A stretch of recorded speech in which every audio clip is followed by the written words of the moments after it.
Hello friends, welcome to our next video on physics for 10th class, in which we have been discussing the various aspects of light. Till now we have already discussed in our previous lectures, previous videos, like light reflection, and now we have started from our last video. We have started refraction, and we have gone through all the aspects of refraction, and today we are taking the remaining portion of that reflection portion.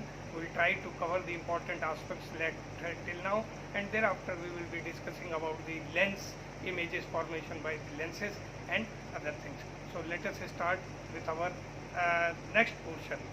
To start with, I am taking a very important concept of total internal reflection, which is a great example of the refraction process of the light, which takes place because of the refraction.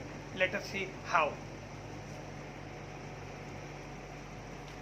So we have seen that refraction is a process of bending of light when it enters from one medium to another, either away from the normal or towards the normal, depending upon the optical density of the medium in which it is entering. Like if it is entering from air into glass, definitely glass is a heavier medium, its optical density is higher than the air. So what actually will happen when light falls obliquely on the interface of air and glass, it will deviate from its normal path and bend towards the normal. In practice this happens, and in the reverse case, when it comes through glass and enters the air, reverse process takes place, that it bends away from the normal. Of course it is deflected, but it bends in this case, when it is entering a rarer medium, it bends away from the normal. So let us discuss the total internal reflection, process of total internal reflection. How does it take place? So in this, this is nothing but a special case of refraction. Refraction when we consider the lights coming from denser medium to rarer medium. Remember, the total internal reflection will only take place if the light is coming and trying to enter the rarer medium from the denser medium. This should be the very important condition of total internal reflection to take place. Until and unless if we take the case of light coming from a rarer medium and entering denser medium, there will be no total internal reflection in that particular case. So in order to make the total internal reflection possible, the rays should emerge or should be incident from a denser medium, and it should be trying to enter the rarer medium. So here I have drawn the case, and let us see that this is the first case in which we are talking about two medium 1, medium 2. Here in this case, the medium 1 is a denser medium. It may be glass, it may be water, denser than the air. And denser means its optical density is higher as compared to medium 1. So what is happening? A light ray coming in this direction, this ray, it is making an angle I1, that is angle of incidence from the normal. Because it is trying to enter a rarer medium, I have already told, and it is as per the laws of reflection, that is, this will be deviated from its normal path and will bend away from the normal, such that if this R1 is angle of refraction, I1 is angle of incidence, then in this case this I1 will be smaller than, and this R1 will be more than I1. R1 will be greater than I1. In this case, angle I1 is less than angle R1. This is the condition, mathematical representation of the condition, that this will bend away from that. Bend away means it will make a bigger angle from the normal, and bending away from the normal means making bigger angle from the normal, and that is only possible if angle of reflection is higher than the angle of incidence. So in this case, angle I1 is greater than R1, and normal reflection process is taking place. Normal reflection is taking place. So this is our case 1. This is our case 1. Now in case 2, I try to increase this angle of incidence a bit. So you know that as the angle of incidence increases, angle of refraction will also increase. Of course, it will be higher than angle of incidence, but the variation in angle of I1 and R1 will be similar. Similar means in the same direction. If you increase I1, R1 will increase. If you increase I2, R2 will increase. If this I1 is decreased, this R1 will also decrease. The angle from the normal will decrease. So this way it will happen. Now I have tried to increase this angle I1. I have increased and made it I2. I have made it I2 such that this I2 is greater than I1. This is mathematical condition number 1. I2 is greater than I1. I have increased this I1. So what happened? I am taking this ray incident on point O. Then what actually happened for one particular value of I2? For one particular value of I2, this refracted ray will become parallel to the interface separating two media. This refracted ray will move in the direction of the interface. It will be parallel to the, and in this case it will certainly overlap on the interface. It will overlap on the interface. So, and of course you know that R2 will become equal to 90 degree. This is normal and this is the refracted ray. So this angle R2 will become equal to 90 degree. And for this particular condition to reach this particular condition, I will have to make this I2 at certain level. This I2 should be one particular value. For one particular value, this I2 will be such that R2 becomes 90 degree. And in this case, this refracted ray will parallel to our interface separating two media. And what will happen? That you will not find any refracted ray here, you will not find any reflected ray here, but refracted ray will move along the interface of two media, separating two media. So what happened? For this particular value of I2, this R2 has become 90 degree. And in that condition, this I2 is nothing but it is known as critical angle. I2 is known as critical angle. So what is critical angle? Critical angle is that particular angle for which the angle of refraction becomes 90 degree, or you can say that the refracted ray moves along the interface separating two media. So that is critical angle. And remember, this all process will happen only if and only if when I am talking that we are considering the rays emerging from a denser medium and trying to enter a rarer medium. Reverse is not true. Please note it down. Reverse is not true. It may not happen in the reverse condition. In the opposite condition, this will happen. So this is the case number 2 in which we have come across the term critical angle. So what is critical angle? I have already told you. Now, in third case, I am increasing the value of this angle of incidence further. It is more than critical angle, such that in this case angle I3 is greater than I2. I2 is what? It is greater than critical angle. So I2 is greater than critical angle. Now what will happen? It has been observed and proven it is that this now no more refraction will take place. No more refraction will take place for this particular value of I3, and refracted ray will now start following all the laws of reflection. The refracted ray there will be no refracted ray now in this case, it will be a reflected ray. it will be a reflected ray, such that if this angle is angle of incidence, now this angle R3 becomes the angle of reflection, and I3 will be exactly equal to R3 following all the laws of reflection. Now here this reflection will take place. So reflection will take place when the angle of incidence is having a value which is more than critical angle.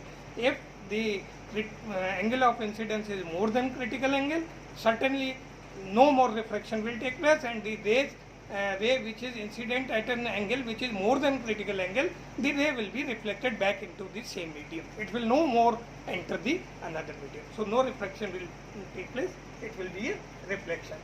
And such that this I3, which is greater than the critical angle for this particular media, for this particular set of media, you can say I3 is the angle of incidence which is more than, greater than the critical angle, and in that case this ray will be reflected back in the same denser medium following all the laws of reflection, considering this interface as the reflecting interface.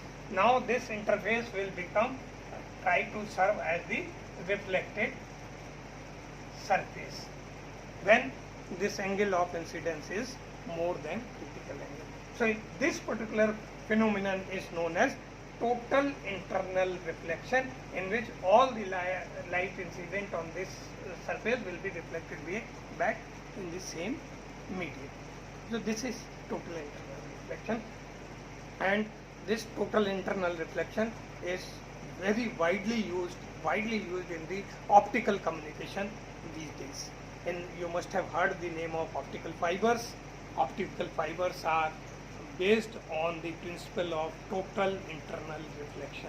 It is very common these days at your homes also. You might be getting the fiber to home connections, internet connection through the fibers. You must have come across the optical fiber cable.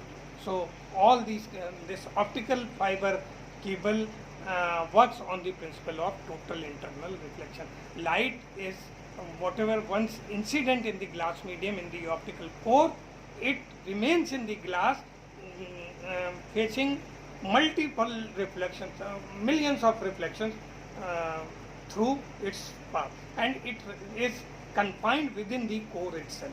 The light signal is confined within the core. It is not lost, it remains, it stays there.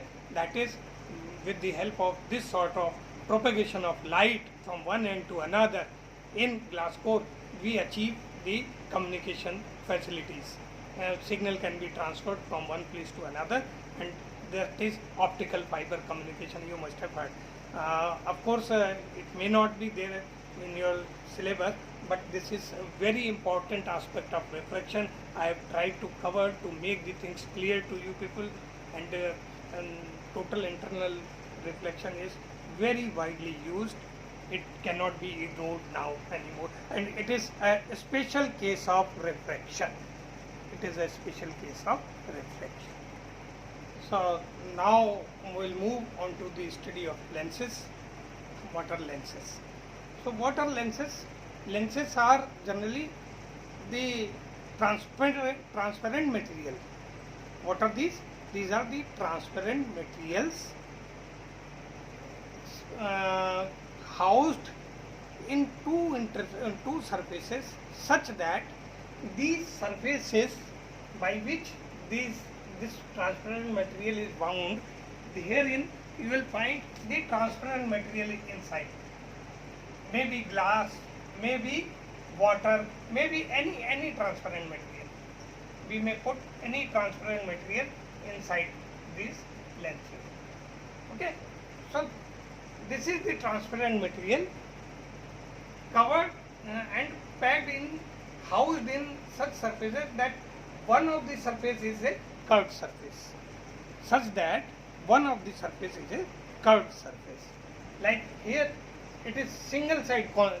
So this is bulging in the, if we hold the, you must have seen the lenses, you must have seen the specs of your parents. You try to see them and try to see from the middle of the spec. You will find either it is bulging outwards or it is bulging inside.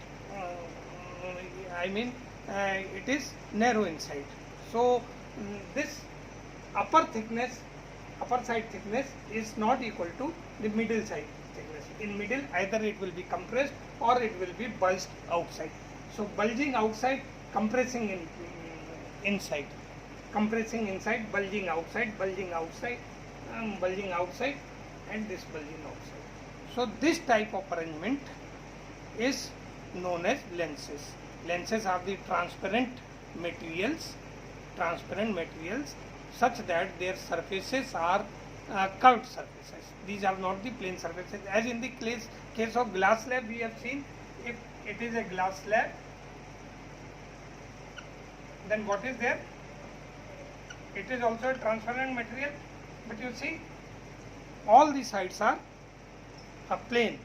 All the sides are plane. But in this case, the sides are spherical. Sides are curved rather, such that these may be considered to be made up of two circles. These are considered to be made of two spheres rather. One sphere is this one, this, if you see, another sphere is this one. So these are the lenses. Now I will show you how the light changes its path when it passes through the lenses, and what are the conditions which are followed there. So let us see. For convex lens, we have seen that these are two spheres, and if they are placed in such arrangement that this particular portion, this is filled with the glass, this covering this way. So this will be termed as convex lens. This will become a convex lens. Certainly you will be knowing that because this is a sphere, it has got a center here. This is a sphere, so for this surface we will have a center here. So we will have one center here, C2, and another center, one center here, C1. C1 of this is sphere 1, C1 center and C2 center. So there will be C2 will be corresponding to this particular surface or this particular surface, whereas C1 will be for this particular surface. So there will be two center of curvature for this lens, C1 and C2. Similarly, let us see how is it in concave lens. Let us. So in the concave arrangement, we have taken two surfaces. They are not interacting with each other. These two spheres are away from each other, such that this middle portion, if we take and fill the transparent material in these two surfaces in this pattern, this fashion, then this portion, this particular material will be converted into a concave lens. This arrangement of material, transparent material, will serve as the concave lens. This particular arrangement of a transparent medium, if transparent medium, transparent to light, if any medium transparent to is placed in this pattern such that both the surfaces are spherical, but such that their ends are separated apart, whereas in between it is compressed. It is compressed in between. So this arrangement is known as concave lens. So this is concave lens. So I have taken a wide view of a convex lens for purpose of understanding that why the rays passing incident on this ray on this lens get deviated from its normal path. We have studied in reflection that whenever the ray passes from one medium to another medium, it gets deviated from its path as per the laws of diffraction. Same process happens in the lenses. So how does it take place? You know, one medium is here, air. Here let us consider glass to be the material of lenses to be glass. So this is glass, then this is air. Air glass here. Refraction will take place. Now I will explain with the help of ray diagram how does it take place and what happens. Let's see. See in this diagram how it is taking place. Any ray which is moving in this direction and it is incident on this interface which is separating air from glass. One refraction will take place. Now how the refraction will take place? Because the ray is coming from a rarer medium entering a denser medium. It will bend towards the normal. First of all, it will bend towards the normal because it is entering a denser medium. Its speed of light will be reduced and it will bend towards the normal. So in this case, you can very well see that this is the normal N1 and this is the convex surface. Normal will be this one. So it will bend towards the normal because this is the normal. So it has bent here at this point. This is I1, this is R1, such that I1 is greater than R1 because it has bent towards. Now this ray will become as the incident ray on this surface. So again, now what happens? This ray now is trying to enter the rarer medium. When it is trying to enter the rarer medium, what will happen? It will be deflected away from its normal. It will be deflected again away from the normal, such that in this case the angle of incidence will be smaller than the angle of reflection as it is happening. Now if this is angle of incidence I2, then this is the angle of reflection R2, such that this R2 is greater than I2. Now it is entering a rarer medium, so it will be deflected further away from the normal and move in this direction. So you have seen how the ray, incident ray has bent. It has come across two incidents of refraction. One on this surface, another on this surface.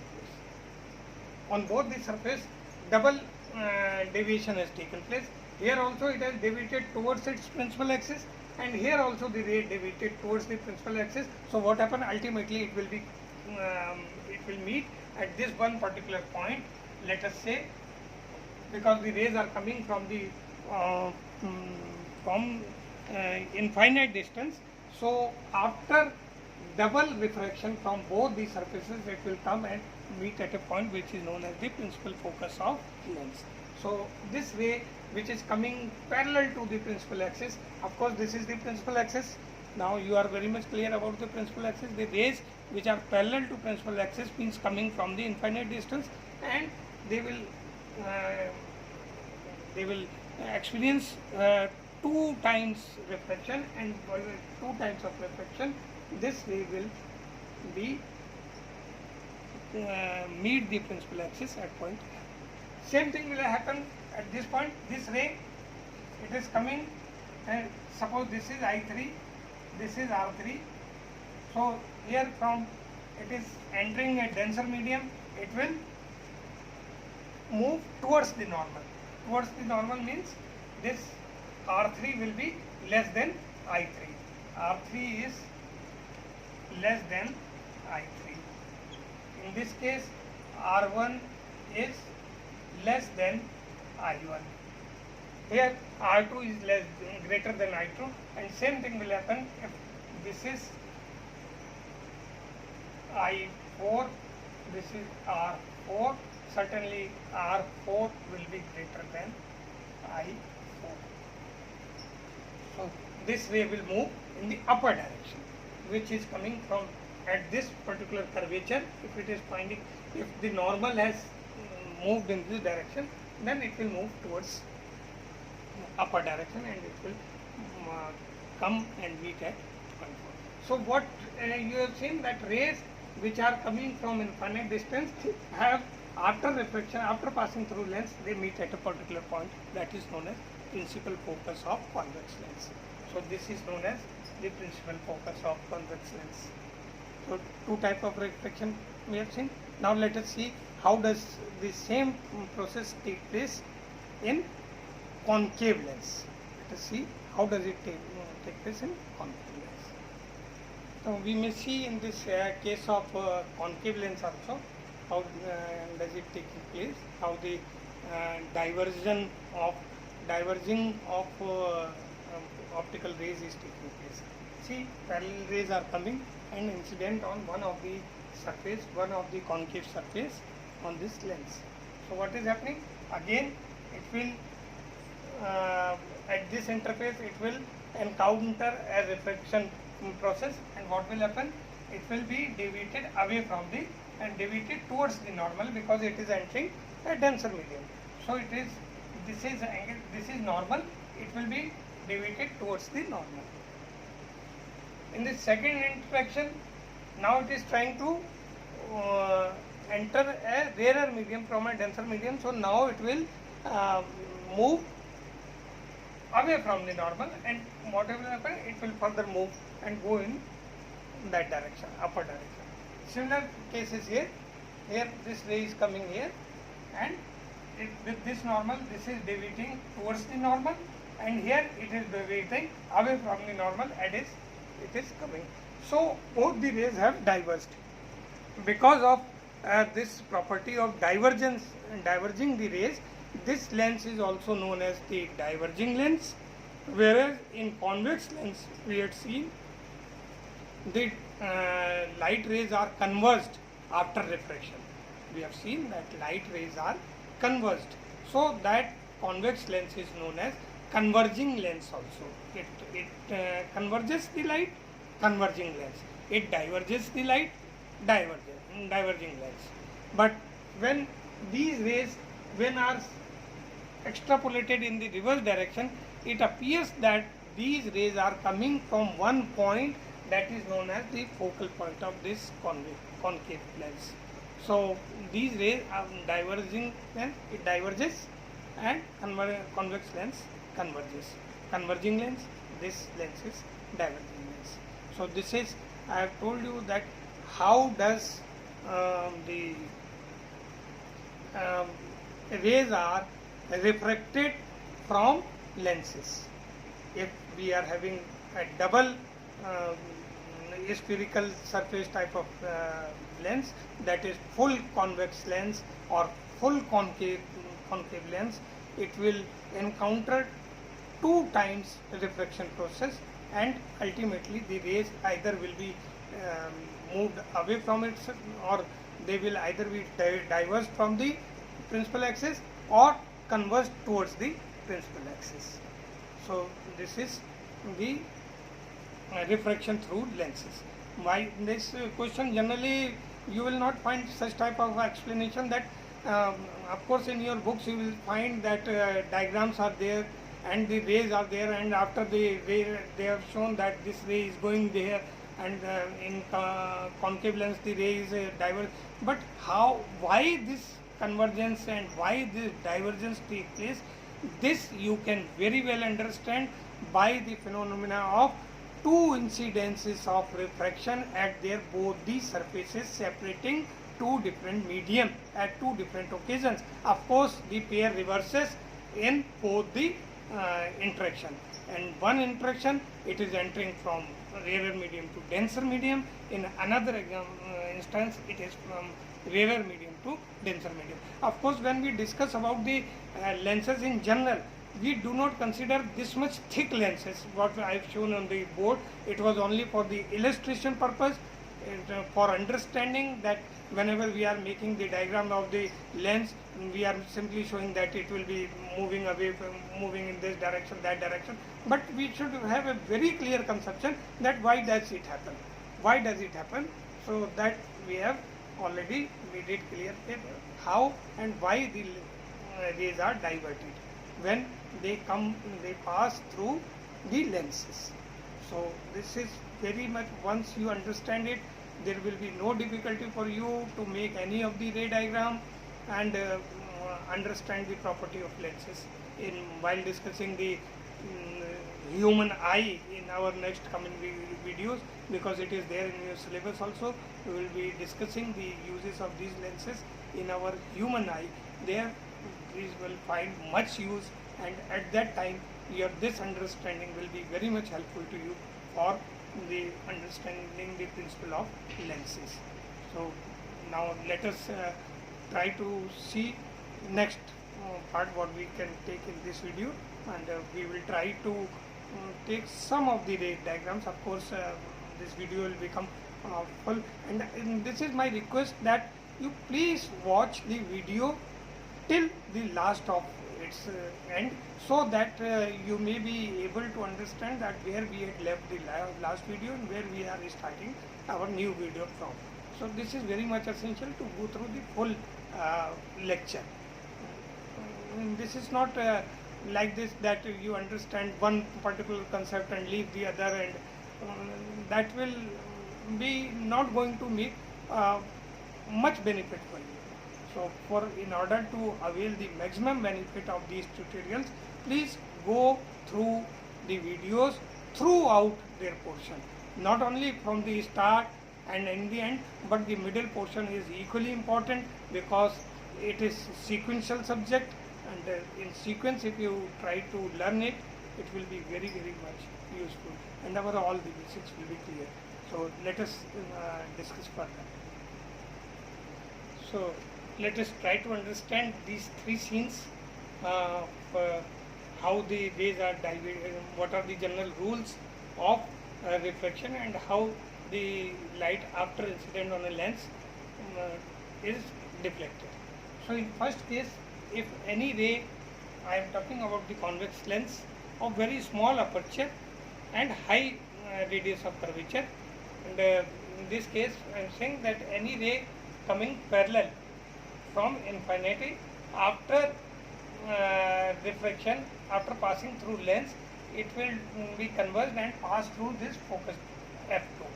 It will pass through any ray coming parallel to the optical axis after reflection pass through this focus point. Similarly, in second case, if a ray passes through this center, optical center of the lens, this is optical center.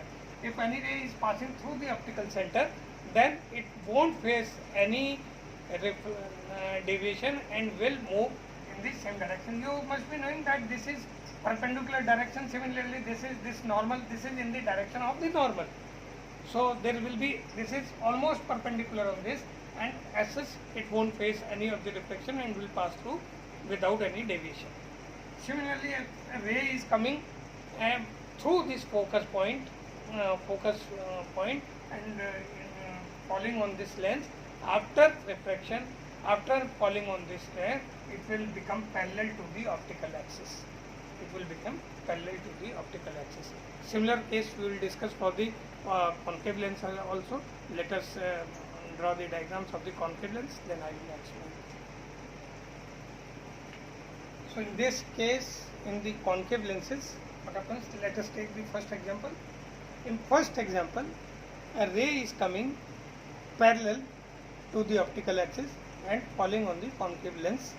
So after reflection, it will be deflected in such a way, because this is a parallel ray. This is a parallel ray, so it will be deflected in such a way that when it is extrapolated in the reverse direction, it meets at focus point, principal focus point at f1. It will meet at focus point. This is case number 1. In case number 2 is very much similar to the convex lens, that any ray which is coming and falling at optical center, any ray passing through optical center will move in the same direction without facing any deviation from its normal path. Without any deviation from its normal path. This was the same in the convex lens also. And in the third case, if any ray which seem to be passing without reflection through f2, if it is in such a direction that if it is not reflected, if the lens had not there in between, it would have passed through this point to f2, then in that case, after reflection, it will become parallel to the optical axis of the lens. So these three are the general principle for making the ray diagrams for the lenses. So that we will take in our next video, the ray diagrams of the lenses, and we will then we will discuss the lens formula, magnification power, also then, because taking now it will be a lengthier process. So in similar way, there is a lens formula. It was there in case of mirror formula. Same sign conventions are there. Like we have discussed the Cartesian coordinate system. In case of mirrors, the same Cartesian system will be taken help here. That will be followed, and with that we will try to find out the ray diagrams of different convex and concave lenses in different situations. What will be the nature of the images format, where the images will be formed, and that we will take with the help of ray diagrams. We will try to learn to make the ray diagrams. So in this case, today we have discussed the total internal reflection as a special case of refraction, and that is very important. I have already told the more it is widely used in telecommunication network, and then we have taken what are the convex and concave lenses, what are their we have already discussed about the terminology used, like principal focus of the lenses, and then radius of curvature, the optical pole, optical center. At the center we will be taking the lenses of very small aperture. Aperture means their thickness in the middle will be very less compared to the radius of curvature of the lenses on both the sides. These lenses we can see that in board, on the blackboard, for the purpose of for the education purpose we are drawing such diagrams, but the lenses in practical are very thin. Even if it is a convex lens, that it is very thin, say 1 mm or 2 mm is the maximum width of the lens, because their radius of the curvature is very high. Radius of curvature is very high, so their curvature is very small and thickness taken is very small. Otherwise the lenses may become very bulky and other things. So we discuss of the lenses which are whose aperture is very small compared to their radius of curvature. So in next video will come with these all the things. So if you are, once again, please go through the entire length of the video. It's not a very small video, as well as it's not a very lengthy video as well. It is only a 35 to 40 minutes video. You can, just like a class, I have considered that the length of one video should not go beyond 40 minutes, or roughly depends upon the subject being considered, and therefore I hope that you will find it useful. Please do subscribe, do share, do comment. It is my request. So these chapters may be useful for not only for, but share with your all the friends for their references, for their help. And thank you very much. We will be meeting in our next video with the next part of the chapter, and thereafter we will be finishing this slide very soon. Thank you very much. Thank you. So once again, with the request, with the hope that you are finding the things useful for your study, please like the video, go through the full length of the video, try to understand, and if any problem is there, anything is there, please do not hesitate to write in the comment box. I will try my level best to explain you in the simpler term, not in the very much technical term, but in the simpler term, so that it may be easy for you to understand. That is my main motto, that we have to make the physics easy. We have not to make the physics complicated. Thank you very much.